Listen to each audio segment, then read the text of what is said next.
અમદાવાદના કાંકરિયામાં બાલવાટિકાની શરૂઆત થઈ છે ત્યારે શરૂઆત થતાં જ બાલવાટિકામાં લોકોની ભારે ભીડ જોવા મળી છે। બાલવાટિકામાં કુલ 26 રાઇડ્સની લોકો મજા માણી શકે છે।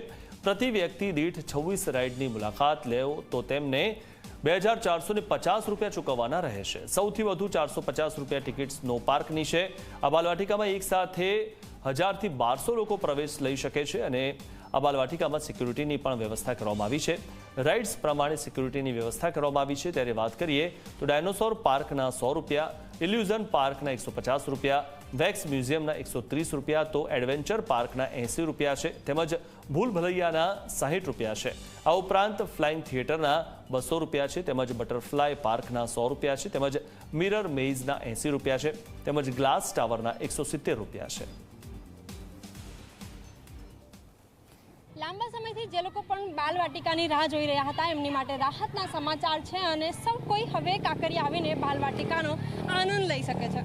ગઈકાલે જ ભૂપેન્દ્ર પટેલ મુખ્યમંત્રીએ આ જે જગ્યા છે બાલવાટિકા છે એનું લોકાર્પણ કર્યું અને આજથી તમામ જે અમદાવાદીઓ છે, કારણ કે હર હંમેશા જ અમદાવાદીઓ મોજ શોખમાં માનતા હોય છે, ભારે રુચિ દાખવતા હોય છે અને એના જ દ્રશ્યો અત્યારે આપ જોઈ રહ્યા છો। બાલવાટિકામાં આવેલું જે મડ બાઇક છે જેની ટિકિટ અત્યારે 150 રૂપિયા રાખવામાં આવી છે। આવી જ રીતે જે જુદી જુદી રાઇડ્સ છે તેની મજા લોકો માણી રહ્યા છે અને બીજી તરફ હાલ દ્રશ્યો જોતાની સાથે જ અલગ અલગ રાઇડ્સ અહીં લગભગ 26 જેટલી જે રાઇડ્સ છે એ અહીં આયોજિત કરવામાં આવી છે અને આ સાથે જ જુદી જુદી જે રાઇડ્સ છે રાઇડ્સમાં ડાયનોસોર પાર્ક હોય, સ્નો પાર્ક હોય તેવી તમામ રાઇડ્સનું સામેલ અહીં કરવામાં આવ્યું છે। આ સાથે જ ડાયનોસોર પાર્ક લોકોને સૌથી વધારે ગમી રહ્યું છે।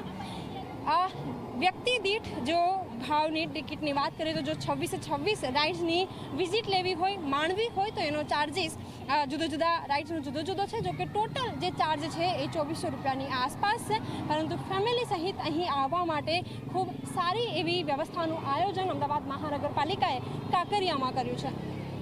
કેમેરામેન ઉમેશ પરમાર સાથે સપના શર્મા, Zee24।